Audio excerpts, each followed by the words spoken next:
जय श्री राधे भक्तों, आज हम आपके लिए यहाँ पर लेकर आए हैं श्री शिव गीता का अध्याय 7।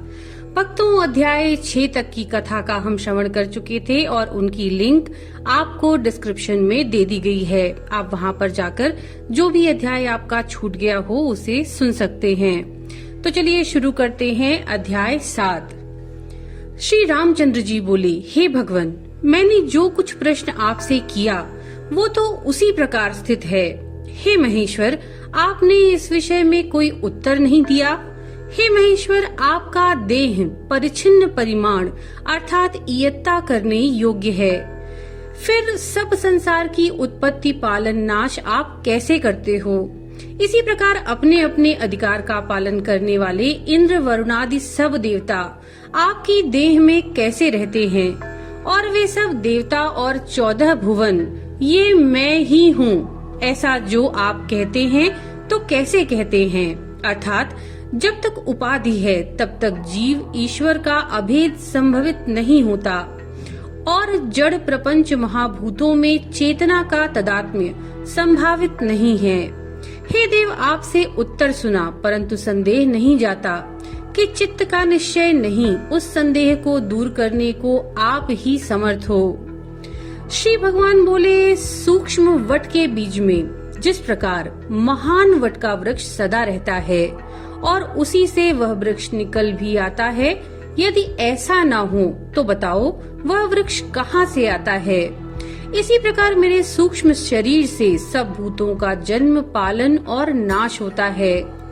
जिस प्रकार से जल के बीच में बड़ा सेंधे का खंड डालने से वह उसमें विलीन हो जाता है और नहीं दिखता, पीछे जल को अग्नि में ओटने से वह पूर्ववत प्राप्त हो जाता है, अथवा जैसे प्रतिदिन सूर्य से प्रकाश उत्पन्न होता है और संध्या समय विलीन हो जाता है, इसी प्रकार मुझसे जगत उत्पन्न होकर विलीन हो जाता है और मुझ में ही स्थिर रहता है। हे राम, आप ऐसा जानिए। श्री रामचंद्र जी बोले, हे भगवान, आपने दृष्टांत से प्रतिपादन किया, परंतु जिस प्रकार दिशाओं के भ्रम वाले को उत्तरादि दिशाओं में भ्रम हो जाता है, इसी प्रकार मुझे भ्रम हो गया है। ये निवृत्त नहीं होता, मैं क्या करूं? भगवान बोले, हे रामचंद्र, जिस प्रकार ये चराचर जगत मुझ में वर्तमान है, सो मैं तुम्हें दिखाता हूँ, परंतु तुम उसे देखने को समर्थ नहीं। इस कारण उसके देखने में मैं तुम्हें दिव्य नेत्र देता हूँ। उन नेत्रों से भय त्याग कर तुम मेरा दिव्य स्वरूप देखो।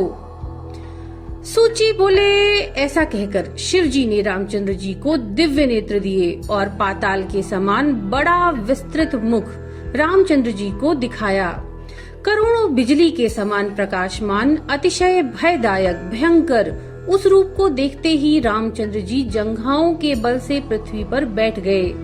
प्रणाम और दंडवत करके शिव जी को बारंबार प्रसन्न करने लगे। फिर महाबली रामचंद्र जी उठकर जब तक देखते हैं, जब तक त्रिपुरघाती शिव जी के मुख में करोड़ों ब्रह्मांड प्रलय काल की अग्नि में व्याप्त होकर चटका पक्षी के पंखों के समान दिखे। सुमेरु, मंदरांचल, विंध्यांचल आदि पर्वत, 7 समुद्र, चंद्र, सूर्य आदि सब ग्रह, 5 महाभूत और शिवजी के साथ आए हुए सब देवता, वन, बड़े बड़े सर्प, 14 भुवन, इस प्रकार रामचंद्र जी ने प्रत्येक ब्रह्मांड को देखा। उन्हीं में पूर्व काल में हुआ देवता और असुरों का संग्राम आदि भी देखा। भगवान विष्णु के 10 अवतार, उनके कर्तव्य, कंस वध, रावण वध आदि युद्ध में देवताओं की पराजय, शिव जी का त्रिपुरासुर को मारना, इसी प्रकार उत्पन्न हुए संपूर्ण जीवों का लय देखकर श्री रामचंद्र जी भयभीत हो बारंबार प्रणाम करने लगे। यद्यपि रामचंद्र जी को तत्वज्ञान भी हो गया था, तथापि भयभीत हो गए।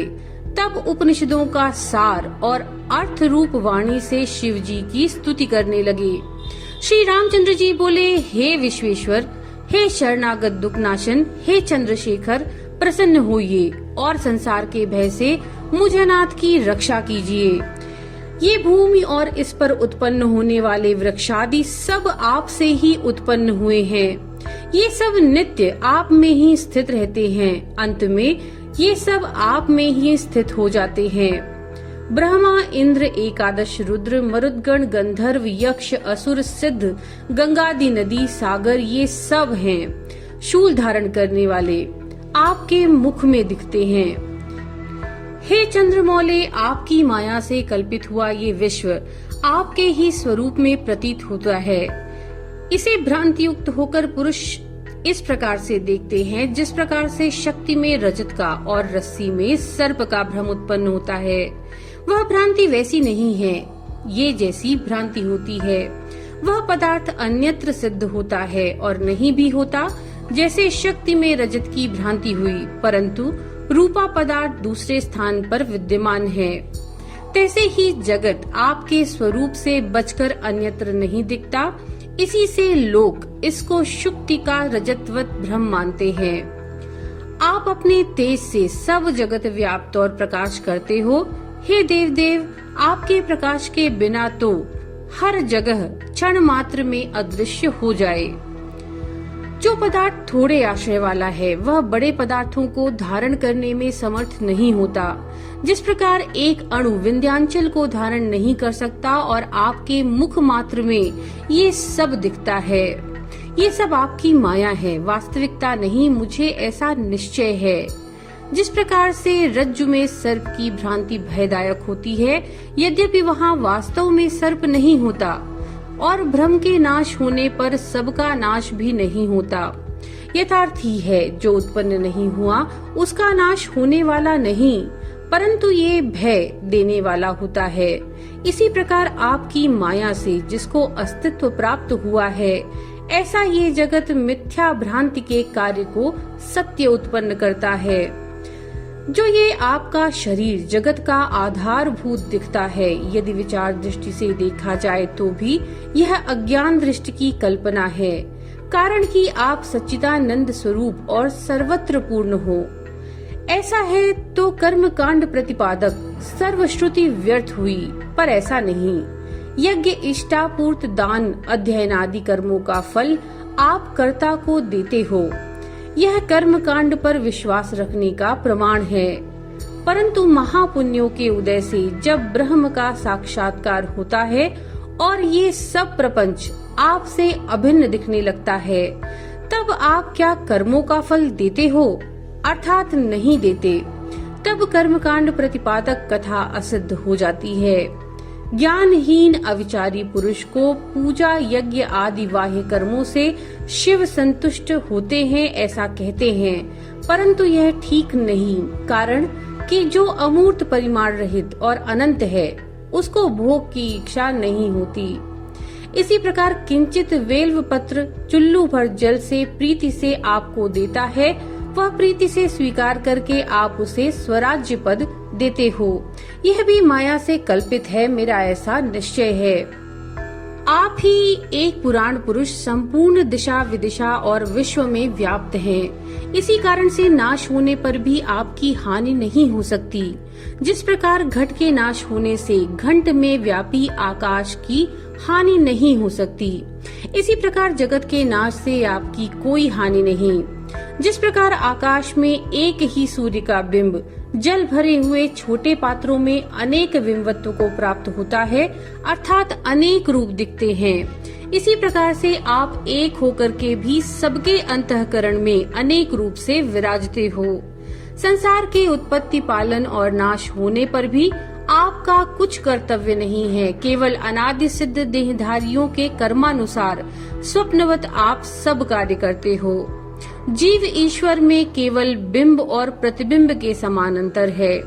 हे शंभु, स्थूल और सूक्ष्म दोनों जड़ देहों में आत्म तत्व के सिवाय दूसरा चैतन्य अंश नहीं है। हे पुरमथन, सुख दुख जो दोनों देह को होते हैं, उनके कहने वाली श्रुति केवल आप में आरोप करती है, वास्तविक नहीं। हे भगवान, सच्चिदानंद रूप समुद्र में हंस रूप नीलकंठ काल स्वरूप भक्तजनों के संपूर्ण पातक दूर करने वाले और सबके साक्षी आपको नमस्कार है। सूची बोले इस प्रकार विश्वेश्वर को प्रणाम करके हाथ जोड़कर विस्मित हो रामचंद्र जी शिव जी से बोले। श्री रामचंद्र जी बोले, हे विश्वात्मन, ये अपना विश्व रूप आप उपसंहार कीजिए। आपके अनुग्रह से आप में एकत्र स्थित सब जगत को देखकर मुझे प्रतीति हुई। भगवान बोले, हे रामचंद्र, देखो मुझसे दूसरा कोई नहीं है। सूची बोले, ऐसा कहकर शिव जी ने अपने देह में से देवतादिकों को गुप्त किया, अर्थात अपने विश्व रूप को छिपा लिया। आँख खोलकर फिर रामचंद्र जी प्रसन्न होकर देखते हैं, इतने ही समय में पर्वत के श्रृंग पर व्याघ्र चर्म पर स्थित पंचमुख नीलकंठ त्रिलोचन शिव जी को देखा, जो व्याघ्र चर्म का वस्त्र ओढ़े, शरीर में विभूति लगाए, सर्प के कंकड़ पहने, नाग का यज्ञोपवीत धारे, व्याघ्र चर्म के ही वस्त्र ओढ़े, बिजली के समान पीली जटा धारे, मस्तक पर चंद्रमा धारे, भक्तों के अभय देने वाले, चार भुजा शत्रुनाशक परशा धारण किए, मृग हाथ में लिए, सब जगत के पति शिव जी को देख उनकी आज्ञा में मन लगाए, प्रणाम करके रामचंद्र जी स्थित हुए। तब शिव जी रामचंद्र जी से बोले, जो जो तुम्हारे पूछने की इच्छा है वह सब तुम मुझसे पूछो, मेरे सिवाय दूसरा कोई तुम्हारा गुरु नहीं है। तो भक्तों, ये थी अध्याय 7 की कथा। नमो नारायण।